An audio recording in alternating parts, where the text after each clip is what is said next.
In today's video, I'm going to teach you how to rename a Mailchimp audience so you can keep your lists organized and easy to manage.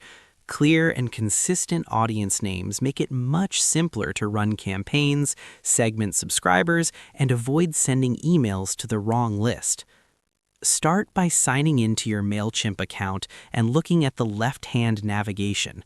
Click on Audience. If you only have one audience, Mailchimp may open it automatically. If the sidebar is collapsed, expand it so you can clearly see the audience option. This is your main hub for managing subscribers. Once you're in the audience section, go to the top right corner of the page. Look for the three dots menu, also called the More Options menu, and click it. This menu gives you access to additional settings that aren't shown by default. From the drop-down, select Audience Settings. This will open the settings page for your selected audience, where you can manage how it's identified and used across your account.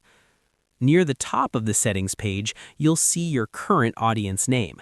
Click Edit next to it to make changes, then type in your new audience name.